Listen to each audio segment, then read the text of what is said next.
ada di surat Al-Baqarah ayat 68 dan 214.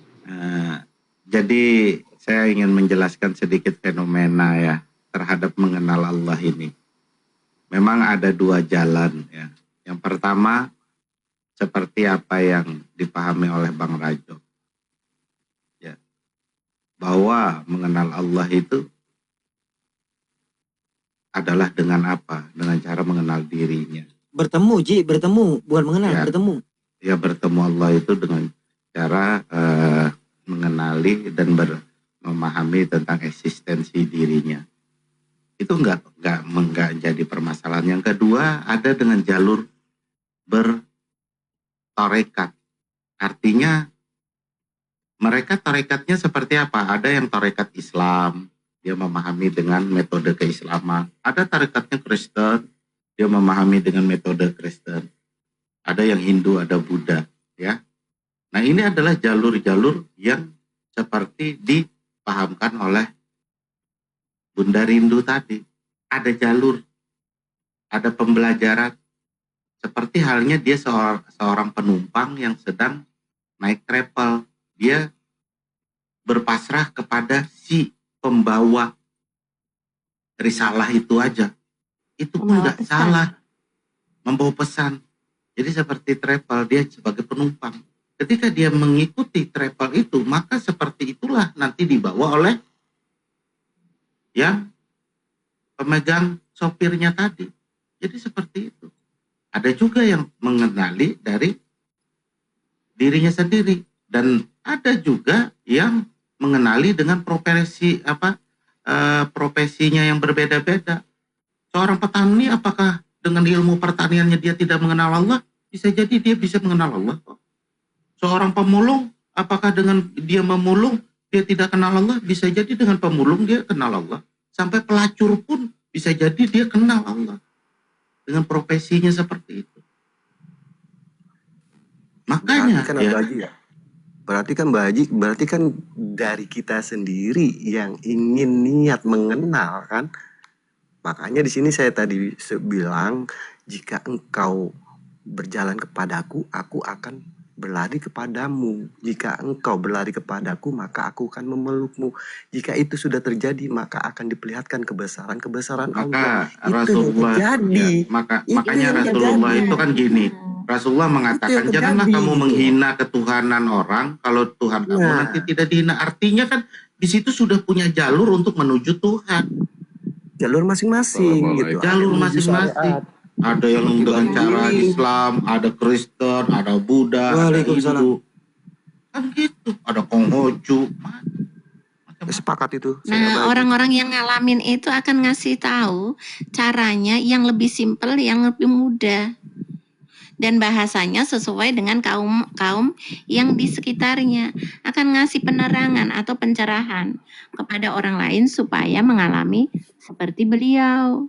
Jadi orang-orang yang mengikuti mengalami di ranah itu atau masuk portal atau mengalami dualitas atau mengalami liko, itu pembayaran lunas. Bahasanya apa? Sudah bukan ranah manusia. Sudah terang benderang, sudah tercerahkan, sudah kelihatan. Metodenya itu ada pada siapa pembawanya, siapa yang diikutinnya. Misalkan Kristen siapa, itu metodenya. Dan tidak keluar daripada metode itu. Misalkan Islam siapa pembawanya, Hindu siapa pembawanya, Buddha siapa pembawanya. Apakah semua itu tuh tidak terjadi pencapaian? Bisa terjadi kok. Jangan kita kira, wah hanya ini aja jalannya yang benar, yang pas. Kita itu namanya apa? Egois. Kalau itu ya udah benar, Abah Haji. Punya aku yang paling benar. Oh, ini yang paling benar. Oh, ini udah boleh benar kalau dia memang mengikuti mutlak. Artinya taklid buta. Kita tidak mengatakan taklid buta adalah negatif, enggak ya. Saya tidak mengatakan taklid buta itu negatif, tetapi itulah kedisiplinan namanya. Tapi kalau aku yang ngomong aku dibantah kalau taklid itu buta. Oh, aku dimarahin. Tapi kayaknya kalau Abah Haji yang ngomong, enggak ada yang marahin deh. Enggak. Sama aja, Bu. Jadi bermacam-macam cara, metode. Maka bahkan orang tanpa jalur itu, jalur yang saya sebutkan tadi itu, seorang pelacur sendiri bisa jadi ahli surga, dia bertemu dengan Tuhannya. Mau apa? Ada nggak dia pakai jalur hakikat, tarikat, ma'rifat, syariat? Ada nggak? Kan nggak mungkin Ada juga nggak? dia ngasih tahu kalau dia dulu pelacur segala macam gitu, Bu. Masalahnya pernah kan dengar pernyataan bahwa ada seseorang yang mengasih minum anjing, seorang pelacur ngasih minum anjing. Mau apa? Ya, sabul kapi itu. Mau apa di situ? Jadi coba Abah Haji saya ngomong. Jadi inilah yang kita pahami bahwa kehendak Allah meliputi daripada keinginan kita semua. Iya, aku nyambung Abah Haji ya sedikit ya. Yang sekolahnya S1, 2, 3, S2, S3, S4 tentang fikih, tentang agama. Yang orang hanya pemulung saja, yang tahu hanya Bismillahirrohmanirrohim. Al-Fatihahnya aja ndak, pembacaannya tidak jelas gitu. Dan Bismillahirrohmanirrohim dan Alhamdulillah saja. Dan yang hanya bekerja saja, ngajinya hanya seminggu sekali pun di masjid. Ngajinya ndak ngaji Arab, bukan bacaan Al-Quran, hanya ngaji kuping aja. Ataupun keilmuannya hanya sedikit atau banyak. Di hadapan Allah ya, anak kecil, anak orang dewasa, nenek-nenek, dia pinter bismillah, dia tidak pinter, dia pinter fikih atau tidak pinter. Yang menjadi tolak ukur di hadapan Allah adalah kesungguhannya, ketaatannya, bersungguh-sungguh ibadahnya hanya untuk Allah saja. Di hadapan Allah itu sama, tidak ada yang termulia dan tidak ada yang dimuliakan, semuanya sama. Yang menjadi pembeda adalah ketaatanmu, ketunduk patuhanmu, bersungguh-sungguhmu, hidupnya hanya untuk Allah. Ini khusus untuk orang-orang pengikut Rasulullah. Kalau bukan, ya enggak seperti itu juga bahasanya. Dan kebenaran mutlak hanya Allah saja. Untuk Ya. orang-orang mengaku agamanya Islam. Ya, betul. Saya komentari ya. Yang Abah bahas itu benar dan saya sepakat. Masalah hidayah itu kan hak Allah. Ya kan, tidak bisa kita menghakimi. Namun yang kita bahas itu, apakah iya semua orang mengandalkan hak Allah? Basing-basing aja hidup, bebas aja hidup, atau hidayah hak Allah? Kan nggak gitu. Kita yang sudah tercerahkan di sini dalam konteksnya kan dakwah. Dakwah ini yang seperti apa? Skip dulu hak Allah, itu nggak usah dibahas. Konsen kita adalah hidayah ini kan ada jelas, ada jalannya. Sesuatu yang kita tuju itu ada alamatnya pasti. Nah, maka kita tunjukkan jalannya, bertorekoh salah satunya, kan seperti itu. Nah, yang kita bahas itu, karena apa? Hak Rasul di sini bicaranya bukan hak Allah. Lanjut. Mantap. Iya, Bang. Dulu Ya, orang-orang yang sudah mendapatkan izin pencerahan atau orang-orang yang sudah mencapai liko ya akan memberikan cara yang mudah, akan memberikan cahaya yang terang kepada orang-orang yang belum terang, yang masih buta dan tuli, akan menuntun orang-orang yang masih buta dan tuli. Karena orang-orang Iya. yang menjadi pengikut Rasulullah itu adalah orang yang tidak tahu apa-apa. Yang tahu Jadi hanya gini, Mbak Rasulullah. Rindu. Nah, kalau kamu sekarang ini Rasulullah, berilah cahaya kepada kita. Bagaimana caranya supaya sampai di situ? Bukan menceritakan Nah. di situ. Menceritakan di situ itu pembayaran lunas. Ngapain diceritain? Jadi begini Mbak Rindu, Bagaimana kalau boleh saya ini saya supaya cerita. seperti kamu? Bagaimana Rindu saya ini ini- supaya Ini si portalnya Rindu ini banyak terbuka? utang atau gimana? Kok dari tadi pembayaran lunas. Apa yang Bu Rindu, Terus bayar gini, sabar kepada aja, gini siapa? Pak Raden dulu. Saya ingin bercerita dulu, begini. Pengalaman saya secara rohani, saya sama mungkin ya. Artinya gini, bukan sama seperti Ibu Rindu yang melalui ajaran syariat atau rikot hakikat marifat. Enggak, Kak. Makanya saya di sini tidak sama sekali pernah mengutip namanya ayat, dalil segala macam. Karena saya tidak mengenal itu. Saya hanya mendekat. Yang saya bilang tadi, ketika saya yang mendekat kepada Sang Kholik, mendekat pada pencipta saya, gitu kan, pada Tuhan saya. Nah, ketika sudah, ya saya merasa ya saya sudah dirangkul gitu loh. Saat itu saya sudah merasa dirangkul sehingga terbukalah. Artinya terbuka di sini menurut saya itu kebesaran dia memperlihatkan kebesarannya itu tanda-tandanya itu kepada saya.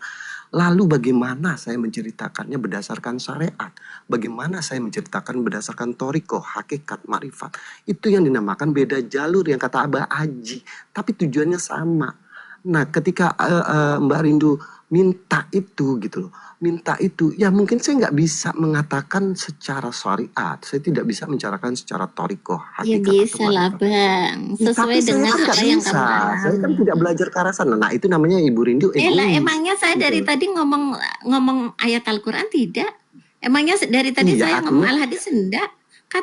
Tanya enggak, aja bukan sama Bang masalah Haji. itu. Orang yang duduk di Iya sini aku enggak. sama sekali Arti tidak membicarakan tentang bukan, isi saya tidak Al-Quran. membahas itu. Saya tidak membahas Membaca itu. aja Yang saya bahas tidak saya. ini, iya sabar dulu Bu Abah Rindu. Haji yang Yang saya sering bahas, itu baca ayat-ayat aduh, Al-Quran Ibu, itu Raden yang ya sering. Ibu, Aduh ya Allah, Masya Allah. ya Ibu Rindu itu kan Udah artinya ganteng di udah. sini memintanya itu tolonglah diberitahukan kepada yang tidak bisa, ya kan? Bagaimana caranya yang benar sesuai dengan ajaran Al-Quran dan Sunnah gitu loh. Saya Lalu tidak ngomong bagaimana seperti dengan itu, Bang. lalu ngomongnya seperti Saya tidak apa? ngomong Yang saya tangkap seperti itu Ya itu. seperti udah itu. gini Bang. Gini Bang. Saya narasi intinya untuk sedikit lah. Saya kan harus ngomong juga kan. Intinya kan bertemu dengan Allah. Apakah manusia dapat bertemu dengan Allah atau liko kepada Allah ya? Maka jawabannya ya bisa. Dan pertanyaan itu atau pernyataan itu ya dijelaskan di dalam Al-Quran. Ya emang ada gitu. Maka kalau secara makna liko Allah itu berarti bertemu dengan Allah. Kalau secara bahasa liko itu berarti bertemu atau berjumpa. Nah namun gimana ya? Dalam pemahaman para ahli tasawuf, bertemu dengan Allah itu tidak berarti melihat zat Allah dengan mata jahir. Karena zat Allah itu tidak bisa dijangkau oleh makhluk yang disebut zat awal ya atau disebut kun hijab. Tetapi menyaksikan kehadirannya dengan mata hati yang disebut basyiro. Bahkan firman Allah juga, ya ayyuhal insanu innaka diun illa rabbaka kadhan pamulakihi. Wahai manusia, sesungguhnya engkau itu bekerja keras menuju Tuhanmu, maka pasti engkau akan menemuinya. Harus bekerja keras dulu. Nah jadi ayat itu menunjukkan bahwa setiap manusia itu pasti akan berjumpa dengan Allah. Baik dalam bentuk penghisaban maupun dalam bentuk penyaksian ruhani atau yang disebut musyahadah. Bagaimana nih mereka itu yang hatinya suci sejak di dunia. Nah di situ ada yang disebut apa tingkatan atau fase-fase liko ini. Fase liko Allah itu berjumpa dengan Allah itu ada fasenya. Ada yang seperti liko secara umum. Pertemuan dengan Allah yang pasti terjadi bagi seluruh makhluk di akhirat, yaitu ketika manusia berdiri di hadapan Allah untuk dihisab. Itu secara umum mempertanggungjawabkan semua amalnya. Inna ilaina iyabahum, kan gitu. Summa inna alaina hisabahum. Sesungguhnya kepada kami mereka akan kembali. Kemudian sesungguhnya kamilah yang akan menghisab mereka. Dan itu di dalam surat Al-Ghasyiyah ya 25-26. Nah ada kedua yang disebut liko al-khusus. Ini pertemuan yang khusus. Nah ini pertemuan hati para arifin Allah sejak di dunia ini. Yaitu seorang yang sedang dalam keadaan fana, lenyaplah diri dalam kehadiran Allah. Mereka ini yang mencapai makom yang bisa merasakan yang tadi Pak Rajo sebutkan.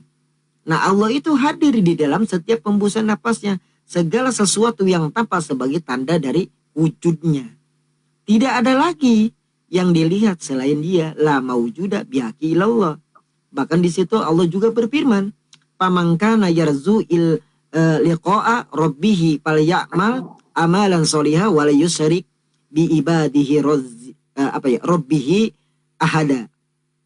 Udah jelas di situ, maka barang siapa mengharap pertemuan dengan Tuhannya, hendaklah ia beramal soleh dengan jangan mempersekutukan seorang pun dalam beribadah kepada Tuhannya. Pamangkana yarzu liko arobihi. Barang siapa yang mengharap pertemuan dengan Allah, yakni berharap rahmat, atau ampunan dan ridho Allah baik di dunia maupun di akhirat. Kalau secara para arif musafir, liko Allah atau berjumpa dengan Allah di sini bermakna melihat Allah di surga bagi orang yang beriman. Surga yang mana kan ini? Pakai pertanyaan kan begitu. Dan juga bermakna bertemu secara maknawi. Kalau secara maknawi berarti hati yang mengenal Tuhannya bagi orang yang sudah mencapai derajat ma'rifatullah di dunia. Fal yamal amalan solihan, maka hendaklah ia beramal soleh. Yaitu apa? Amal yang ikhlas karena Allah dengan sesuai dengan sunatullah, kan gitu. Wala yusrik bi ibadati rabbihi ahada. Jangan mempersekutukan Allah dalam ibadah. Termasuk dalam bentuk apa? Ria, ingin dilihat orang. Sum'ah, ingin didengar pujiannya. Atau menggantungkan hati pada selain Allah. Nah, jadi kesimpulan ayat itu ya, kalau saya simpulkan, tujuan hidup orang yang beriman itu adalah apa? Berharap bertemu dengan Allah. Liko dengan Allah. Dengan amalan yang bersih. Syaratnya diterima amal itu ikhlas karena Allah dengan sesuai dengan sunatullah itu. Nah, kalau liko berjumpa dengan Allah di dunia, nah ini yang disebut penyaksian hati terhadap kehadiran Tuhan itu. Sedangkan di akhirat adalah melihatnya dengan mata kepala sebagai nikmat yang tertinggi bagi orang yang beriman. Nah, di dunia juga bisa kalau orang yang udah beriman hatinya udah bersih.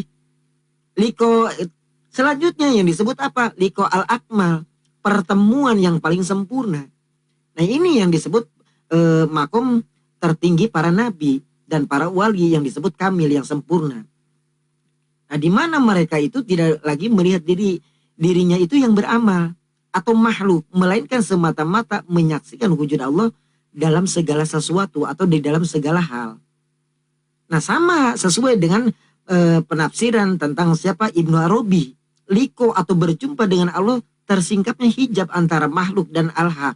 Yang disebut portal tadi, itu benar. Parajo benar, Bahaji benar, semuanya benar.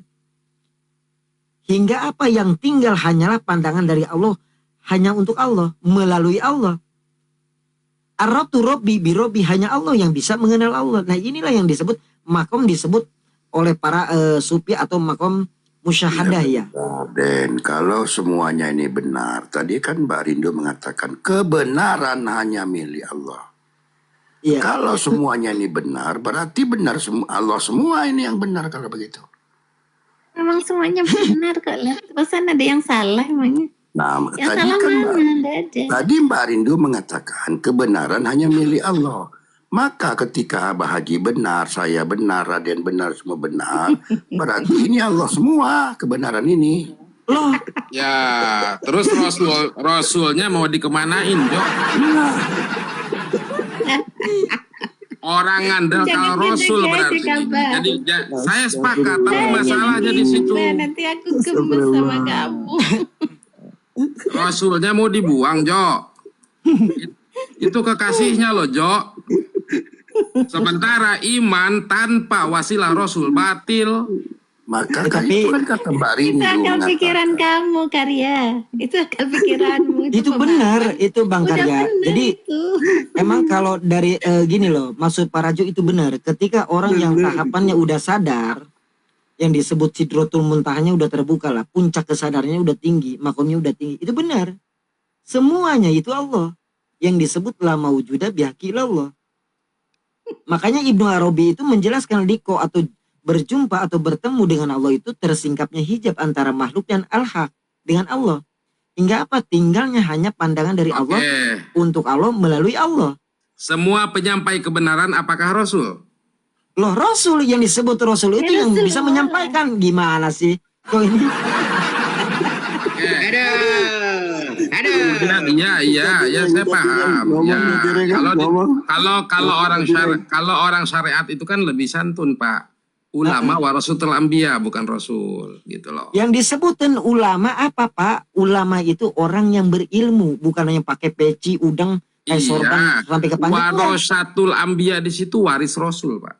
Loh, iya, yang disebut waris Rasul itu apa? Ketika Bapak karya ini memakai ilmu-ilmunya Rasulullah, itu yang disebut warasatul anbiya. Ya, oke. Gimana sih? Selain ilmu di situ, masalahnya ada fungsi kesaksian secara syariat, itu rasul. Loh, Bapak kan intinya bersyariat, berdagang, mencari uang, itu fungsi Rasul. Gimana tuh, Pak? Enggak ke sana. Loh, kayak gimana toh? Gini. Bapak menafkahi anak istri, Pak. Tangan kotor, Pak. Jaminannya Allah, Pak. Itu sunnah Rasul, Pak. Surga jaminannya. Ada loh ayatnya, Pak. Mau gimana coba? Nah pertanyaannya, kamu punya anak istri enggak? Kesahihan Rasul itu, ya, kesahihan kesaksian atas Rasul itu seperti apa? Ada barometernya enggak? Loh, kesaksian justru Bang yang disebut Rasul itu penyampai. Ketika Bapak nih Pak di dunia ini Pak menjadi utusan wa izqala rabbuka lil malaikati inni ja'ilun fil ardi khalifah. Kata khalifah kalau secara tekstual atau secara umum berarti wakil Allah. Yang namanya wakil menjadi wakil Pak, yang namanya jadi wakil nih, pasti Bapak melakukan yang benar, beribadah, bekerja untuk istri, untuk anak. Nah itu ibadah Pak. Oke, saya cek ya. Sekarang cek kebenaran ya. Yes. Zaman itu ada Abu Sufyan ya. Kalau ada orang beriman bersaksi ya, itu kepada Abu Sufyan itu sah tidak? Loh, beda. Kalau Bapak ngomong bersaksi ke Abu Sufyan, kalau bersaksi itu bukan gitu Pak. Bersaksi itu yang namanya bersaksi bukan berarti kita bertemu dengan Abu Sufyan, bukan berarti kita bertemu dengan Nabi Muhammad, itu namanya perjumpaan Pak. Antara hasilnya pertemuan kayak Roma Irama Pak. Gitu loh. Pertemuan. Sebentar, ini punya saya. Ini kayaknya dalam pasal 303 ini nggak enak nih, pasal 303 ini. Iya, ini kan nama-nama. Silakan Bang, yang di bawah. Silakan. Mengisi menangan direng Abah. Punya gua ketutupan itu tulisan Enggak, gini. Saya tanya Bang Raden ya. Anggap saja Rasul udah wafat. Kemudian saya pengen belajar agama Islam lah. Kemudian saya belajar dari syahadat sampai haji ke Abu Sufyan. Kira-kira sah nggak ilmu saya?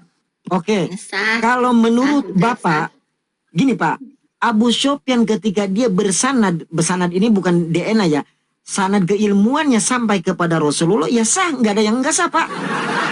Gitu loh. Ya, kalau di mata saya Abu Sufyan itu munafik, nggak sah saya bersaksi ke dia. Saya bersaksinya Jangan. sebentar. Gimana sih ini? Sama Raden aja. Dulu. Saya bersaksinya ke Khulafaur Rasyidin. Tidak semua orang beriman itu hak jadi saksi loh. Ya udah, Nyatanya itu zaman udah dulu benar. hanya ke Khulafaur Rasyidin. Hati-hati. Udah. Ini Pak yang disebut ulama urosidin itu yang mana sih Bapak ini? Mulai Udah, udah Den, menurut dia alim ulama yang benar. Ya udahlah. Sana Rasulullah memang udah benar. Ya, artinya ada barometer secara keilmuan loh. Sanad dan nasabnya harus jelas. Udah ya Bang Allah, Karya udah ya benar ya udah benar. Memang cara penyampaian dan pemahaman kita itu memang harus hati-hati gitu, harus detail gitu. Jadi biar nggak salah-salah. Setuju. Ya, kalau saya nggak mau bersaksi sama Kang Raden, nggak mau saya. Loh siapa juga, saya juga nggak mau disaksi nama kamu. Ngapain juga? Nggak apa-apa. Nah, gua juga nggak mau. Nanti gua bikin anak lu nyaksiin. Nggak mau. Iya. Enggak. Takutnya Gua nggak ya, mau juga, Raden. Gua nggak mau. takutnya jadi Islam KW masalahnya. Nah ini dia. Jadi gini ya, apa namanya? Orang-orang yang percaya kepada Allah, mengikuti ajaran Rasulullah ini ya. Jangan Kalau bayar lunas memang lagi. benar-benar Jangan ujungnya ke ujung mau lagi, menjadi biar penyampai, lunas. Nanti itu ujung-ujungnya sesuai lagi dengan lunas, Al-Quran biar dan lunas hadis. lagi. Itu sesuai dengan Al-Quran dan hadis. Karena gini, orang-orang yang menjadi pengikut Rasulullah ini sama-sama tidak tahu. Yang tahu hanya Rasulullah saja. Kalau Abang Rajo, kalau Abah sama Raden ini mungkin sudah bahasanya udah ngerti lah, udah tahu lah, atau sudah menjadi Rasulullah lah. Makanya mereka-mereka ini adalah bikin agama sendiri lah bahasanya kayak gitu. Tidak. Loh, jangan kayak gitu juga. Hati-hati dong ini. Menurut saya itu cuma bahasa aja. Aku kan ngomongnya mungkin Ya nanti Raden. kalau misalnya mana begitu, sih nah itu yang kalian? bahaya, itu yang bahaya. Ini yang bahaya bikin agama sendiri. Nggak dengar. Harus dicerna pemahamannya. Agama sih, Pak. Ini kan sesuai dengan pemahaman saya, Den. Agama Sesuai Islam dengan pemahaman TikTok saya. gitu loh. Aku ini ngomong sesuai dengan pemahaman saya, karena kayaknya itu seolah-olah itu selalu ngomong kayak gitu. Jadi aku pemahaman, oh mereka ini orang-orang yang sudah mengalami tentang Allah ya, tentang portalnya udah terbuka, udah tahu rahasia di balik kehidupan ini ya, sudah tidak ada rahasia lagi antara dirinya dengan Allah itu. Ini kayaknya mereka ini mungkin besok-besok lagi bikin Al-Qur'an nih. Loh. Ini secara pemahaman saya nih ya, secara pemahaman saya. Harusnya Kan bukan dikasih bikin akal Al-Quran, pikiran. harusnya bukan bikin Al-Quran lagi, tetapi sudah sebagai Al-Quran itu sendiri. Nah, kalau Mungkin itu gue kan nanti sepakat. kan biar kaya, biar nanti itu orang itu berkiblatnya tidak ke sana lagi, tapi ke Indonesia gitu. Ini sahadatnya Bang Rindu ini Raju coba dicek maksudnya. dulu dan sahadatkan dulu dan dulu. Coba jadi tanya dulu. Coba sadat dulu Rindu, sadat dulu. Ini kok ini aduh, ngadi-ngadi. Sadatnya enggak usah kamu denger lah, Den. Maksud sadat kamu denger. Bertanya sedikit, Aneh. bisa enggak sedikit bertanya sama Abah? Artinya ada asal ada usul, Abah. Ada asal ada usul. Saya kasih contoh. Saya berasal dari sperma dan sel telur ibu. Tapi usulnya tetap langsung kepada Allah.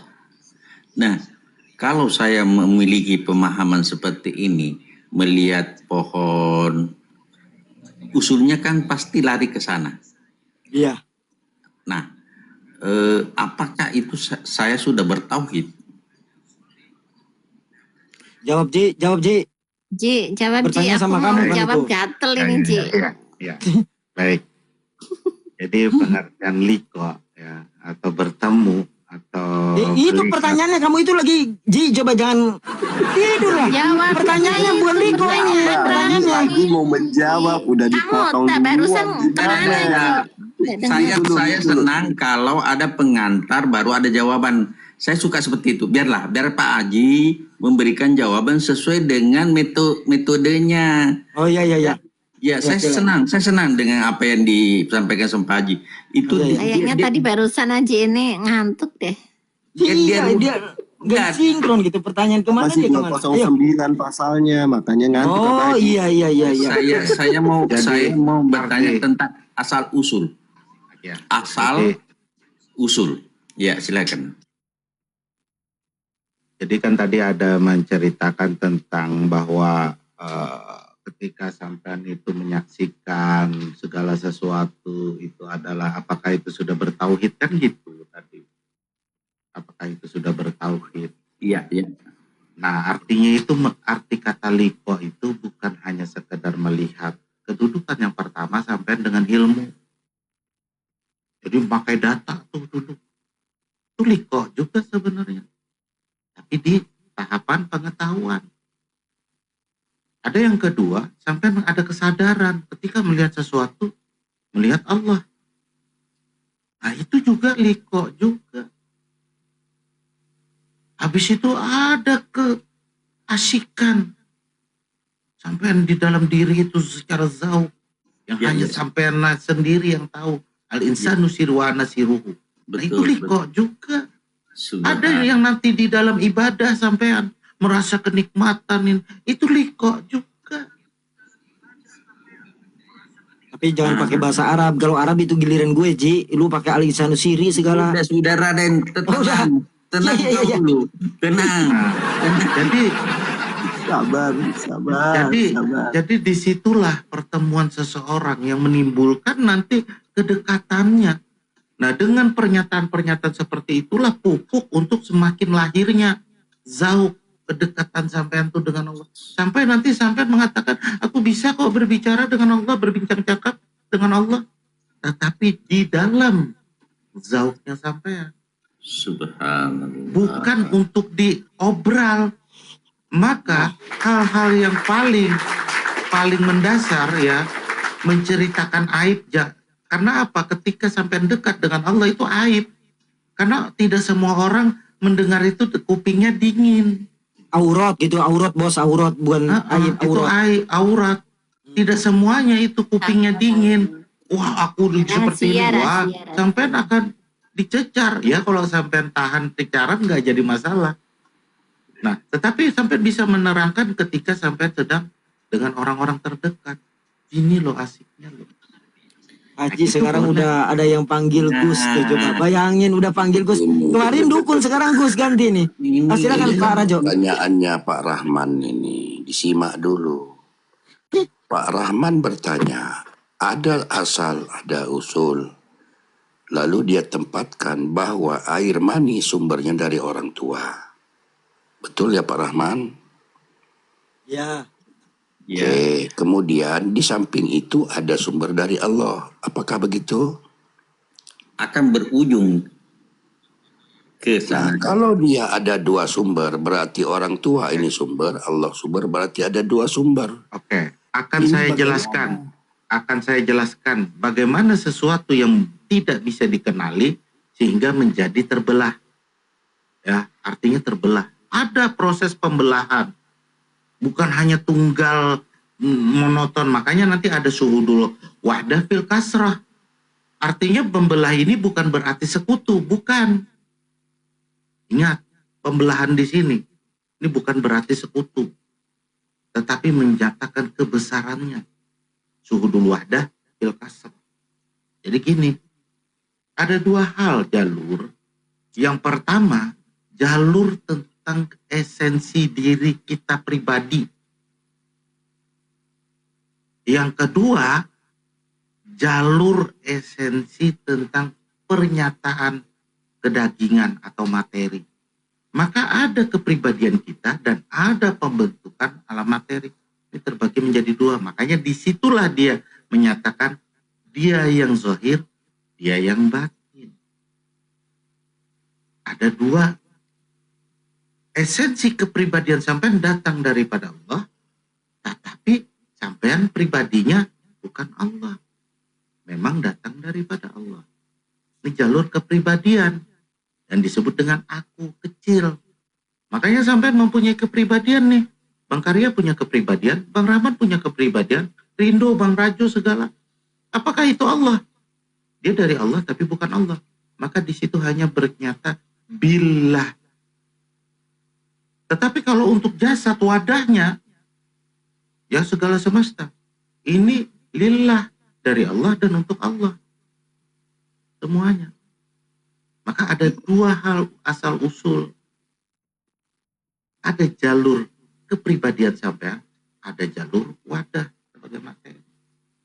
Nah, inilah yang disebut zahir batin. Ini yang saya sepakati. Terima kasih. Itu yang saya maksud. Itu yang saya sepakat maksud. nggak Pak Rajo?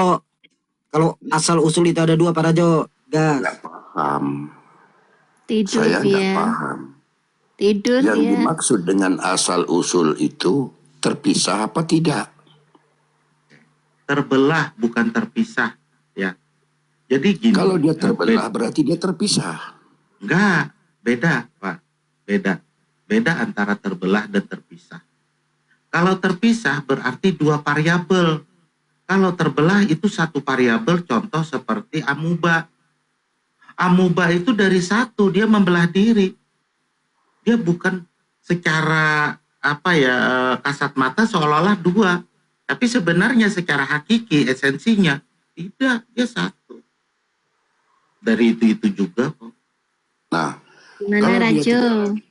kalau dia tidak terpisah, artinya kan dia satu keutuhan. Satu keutuhan yang tidak terpisah. Fungsinya yang berbeda. Nah, jadi gini Bang Rajo, pernyataannya ya yang sesederhananya itu, kenapa saya pernah mengatakan Khalik sama dengan makhluk? Kalau kita merujuk kepada esensi, dia tetap esensinya tunggal. Tapi kalau dia makhluk menjadi fungsional, maka seolah-olah berbeda, makanya banyak, disebut banyak. Artinya di sini, banyak di sini bukanlah sesuatu keterpisahan. Yang sekutu itu bedanya gini, ya. Kalau syirik ya, ini berbeda syirik. Syirik itu tidak membangun asal usul dari yang tunggal. Nah itu syirik. Ya, dia tidak mengembalikan kepada sesuatu yang tunggal. Jadi ada bangunan lain selain yang tunggal itu. Dan syirik ini sebenarnya pola yang hadir pada pikiran, bukan pada realita, bukan. Makanya akar orang berpikir syirik itu sebenarnya akar permasalahannya ada di pikirannya, dualitas. Kalau membelah makanya disebut fitrah ya. Fitrah itu artinya terbelah. Fatarah ya, bisa dicari di dalam tata bahasa dan juga mempunyai sifat-sifat bawaan. Ntar dulu ini- Pak Haji, kalau asal itu kan tadinya bilang dari air mani, asal ya. Kalau usul dari Allah. Kalau dilarikan kepada satu, kepada dua ya, itu masih ada dua, Kalau Siapa menurut yang saya, mengatakan itu dua? iya. Berarti kan dua itu berarti dua rujukannya berarti usulnya pun harus dua. Kalau dua Iya Loh, betul. ntar dulu, Usul satu menurut saya. usulnya satu. ntar dulu. Sebenarnya nggak menggunakan kata asal dan usul. Kalau menurut saya, kalau kita Pertanyaannya kan seperti itu, Den. Jadi harus mengimbangi daripada Iya, pertanyaan. dan itu Justru secara itu. pikiran Abang Haji itu udah bener, Den. enggak Cara gini loh. pemahamannya Abang Haji itu udah Contohnya bener. gini ya, ini realita ya yang Hmm. saya pahami, yang saya nyatakan ini realita. Bang Raden dengan saya pribadinya sama atau beda? Atau Dulu terbelah? jangan ke pribadi, Harusnya jangan ke sama. pribadi. Saya bilang tadi ada pribadi dan itu dari Allah tapi bukan Allah, dan ada yang mutlak daripada Allah, dari Allah dan untuk Allah, yaitu apa? Pada wadahnya. Semua wadahnya ini, Den, dari ujung rambut sampai ujung kaki, ini saya tidak menafikan daripada kenyataan Allah itu sendiri. Tetapi ada yang saya nafikan bahwa nafi isbat di sini berlaku. Bahwa ada yang dari Allah tapi nanti bukan Allah. Coba, oke, saya paham saya. Nah, Coba dihayati, asal itu dari air mani. Air mani itu dari Bapak katanya kan gitu. Apakah sebenarnya air mani itu secara senyata-nyatanya apa benar asli dari Bapak? sekarang kan gini, Den. Kalau dirujuk ke atas lagi, apakah air mani ini terjadi langsung ada? Kan dia dari saripati bumi. Bumi dari mana? Dari mana? Akhirnya kan merujuk kepada esensi yang tunggal. Oke, kita. Benar. Nah itu yang dimaksud saya loh. Kalau masih ada kalau asal, dia- kalau masih ada asal, itu masih dualitas. Makanya saya tadi menjelaskan mengambil daripada awal kejadian. Dari yang tunggal, ya, membelah, ya, ada yang di dalam hal ini dengan apa? Tatanan materinya. Dan ada imateri atau metafisiknya sebagai jiwa atau aku. Saya sebagai pribadi, itu bukan Tuhan. Nah, dari mana saya mengetahui? Saya bukan jasad loh. Saya bukan pikiran. Saya bukan ruh. Saya adalah kepribadian. Yang dimaksud dengan kepribadian itu apa? Ya saya. Makanya kita harus memahami, mengenali diri ini dulu. Ya, bahwa dari ujung rambut, ujung kaki ini sudah mutlak. Sudah ada pernyataan di situ. Ya, mau ruh, mau jasadnya Allah ruhun, Muhammad jasadun. Itu sudah ada namanya. Sedangkan saya bukan ruh dan bukan jasad. Tapi walaupun saya berasal dari yang satu juga.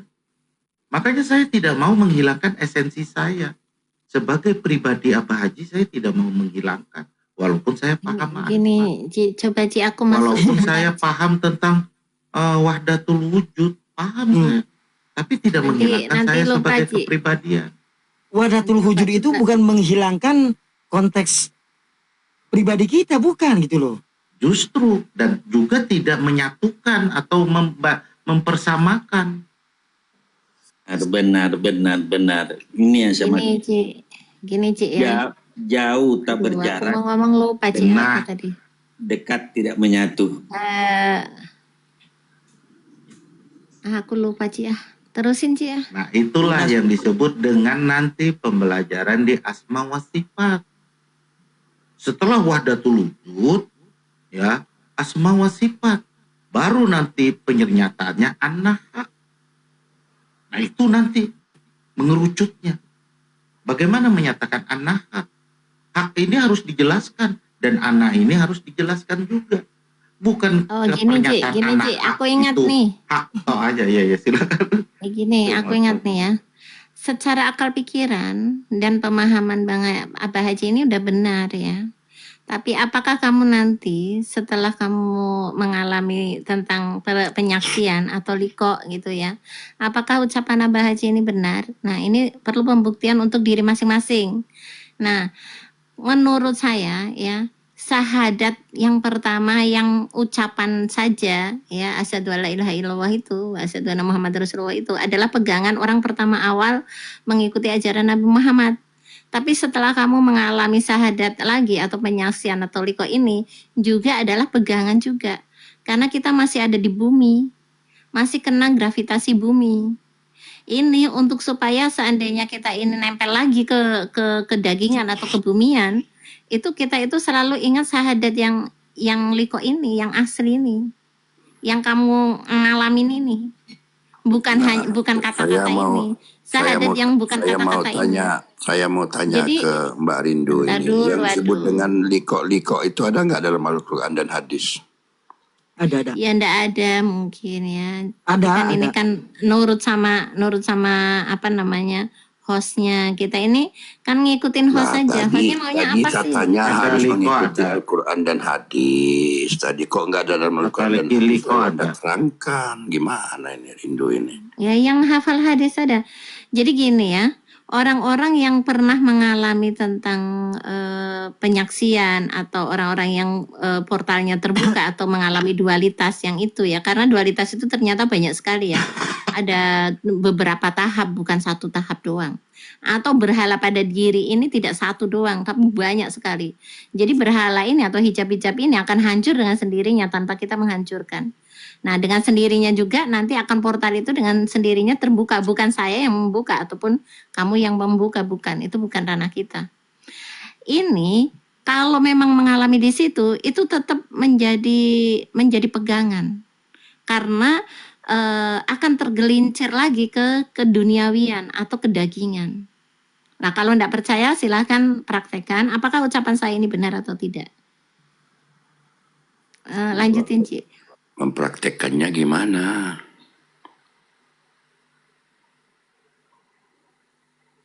Penasaran juga nih sama Nanya, Raju ini. apa yang Anda katakan itu? Bagaimana harus caranya supaya mengalami seperti Raju? Nah, apa yang Anda katakan ini ketika orang tidak paham, berarti Anda ini juga termasuk berhayal. Yang Anda katakan itu kami tidak paham apa yang harus kami kerjakan itu.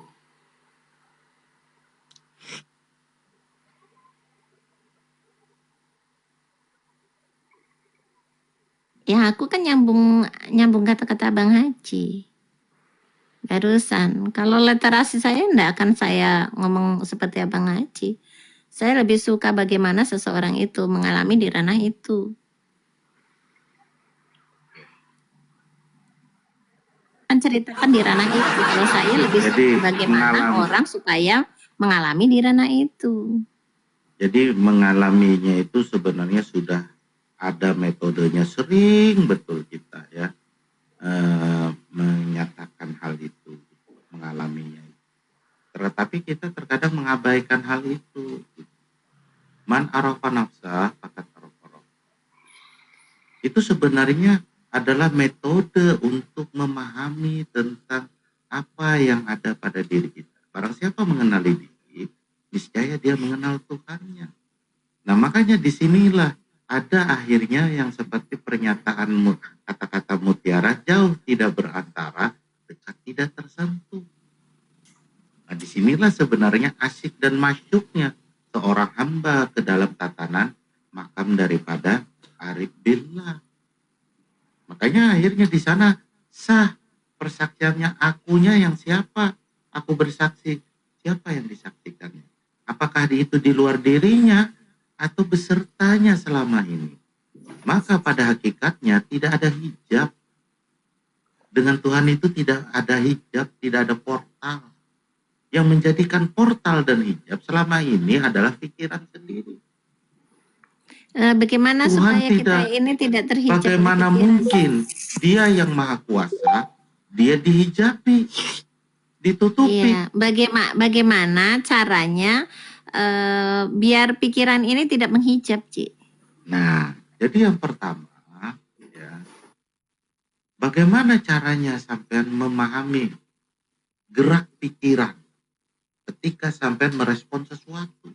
Itu penting. Soalnya pikiran ini nempel, Ci. Iya, makanya kita itu Nempel pada yang diri. Jadi yang bagaimana sangat ini dekat, supaya sangat dekat ini kok terkadang diabaikan. Kenapa jadi mengambil pikiran orang? Pernah nggak kita mengamati pikiran kita sendiri? Kita bisa melihat pikiran Bang Rajo, kita bisa melihat pikiran Bang Raden. Tetapi kenapa kita sangat sulit untuk melihat pikiran sendiri? Bagaimana bekerjanya? Wih, mantap benar. bagaimana seseorang yang pikirannya masih nempel bisa melihat pikirannya? Jangan ngawur, Ji. Kamu. Karena bagaimana sampai bisa Kecuali melihat orang pikiran Bang Rajo, sementara sampai juga punya pikiran. Kecuali Makin orang ngaco itu lagi kalau terlepas dari sebenarnya. akal pikirannya, Ji. Kecuali orang itu terlepas dari akal Di pikirannya, sini dia akan bisa saya- melihat pikirannya. Oke, di sini saya hanya ingin mengatakan cara, metode, ya. Kalau sampai menghalangi pernyataan, misalkan sampai bertanya bagaimana caranya, amatin pikiran diri sendiri, jangan ngamatin pikiran orang lain dulu. Nah, ini kan metode. Nah, ini sudahkah sampai lakukan? Kalau belum, sampai akan bantah tuh pikiran. Pikiran akan menghadirkan data lagi. Wih, kenapa ya pikiranku ketika mendengar Abah Haji ngomong gini, kok pikiranku langsung mempunyai protek, mempunyai blok. Kok memblok ini? Ada apa ini? Harusnya itu dipertanyakan. Maka jarang sekali orang mempertanyakan keadaan pikirannya sendiri. Selalu Begini, mudah melihat kadang-kadang pikiran orang lain. makanya saya bingung dengan Mbak Rindo ini begini loh. Karena Mbak Rindo ini silakan. jangankan membaca pikiran Mbak Rindo. Mbak Rindo ini sekarang nih lagi pakai daster di kamar itu saya tahu. Kentut aja di situ saya tahu.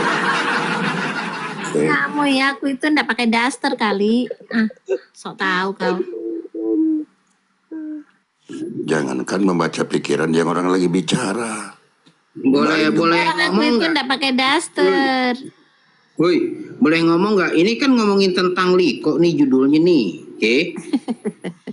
Boleh gak ngomong nih, nanya nih. Ini udah pada berliko kan? Kalau udah sama-sama berliko, kenapa bingung dengan ngomongin pikiran? Akal, kenapa bisa begini tuh pikiran? Kenapa bisa begitu tuh akal? Kenapa ini ada dualisme? Berarti belum pada liko atuh. Kalau kayak gitu mah. Karena likonya kan beda.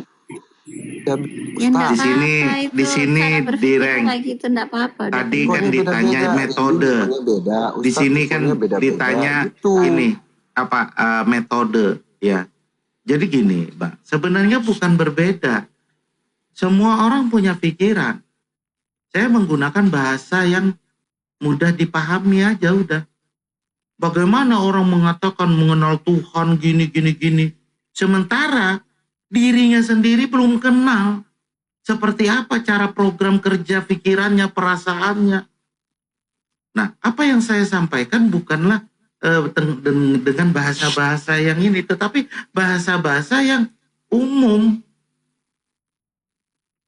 Kita jauh mengenal Allah, tetapi hanya bernarasi tentang nama Allah. Realitanya Allah itu ada di mana? Pada diri. Di diri ini apa-apa yang membentuk. Di situ ada keinginan. Faktanya, realitanya. Di situ ada pikiran. Di situ ada akal. Di situ ada halusinasi. Ada waham, segala macam-macam. Nah, ini selesai enggak? Ketika ini kita kenali, inilah yang sebenarnya kita akan menemukan esensi yang kita ingin capai. Wih, Makanya metodenya itu. Ya itu Pak Haji, kalau orang udah benar-benar liko, nggak mungkin ada pertanyaan yang membingungkan dirinya sendiri.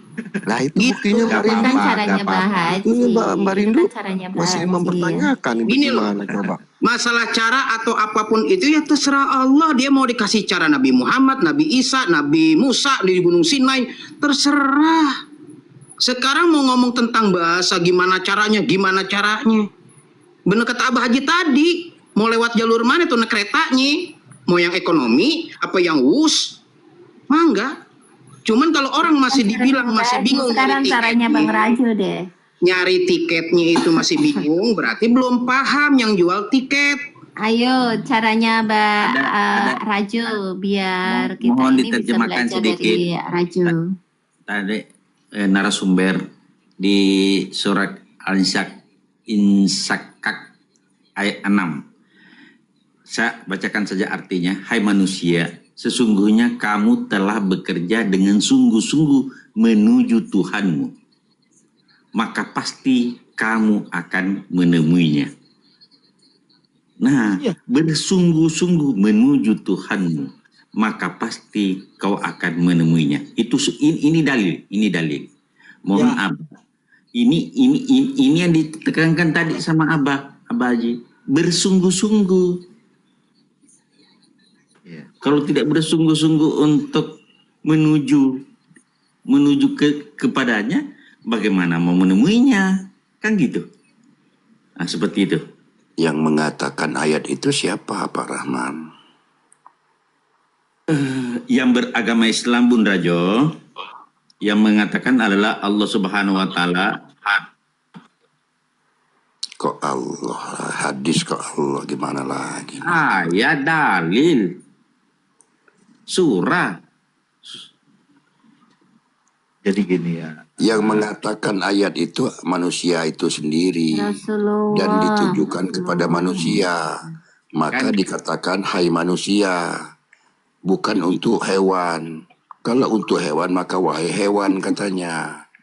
Maka saya katakan ketika saya menyampaikan sesuatu untuk teman-teman, hoi orang-orang TikTok, kan begitu. Bukan kepada orang-orang yang di Facebook. Karena perkataan saya ini saya tujukan kepada orang-orang di TikTok. Begitu. Auzubillah, subhanallah. Biarlah. Silakan Bun Rajo dengan pemahamannya.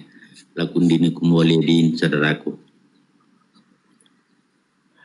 jadi gini ya, tadi itu kan saya pernah bicara bahwa bagaimana Al-Quran itu bisa disalin menjadi lembaran-lembaran tulisan. Tentu ada usul, ya kan? Usulnya dari mana?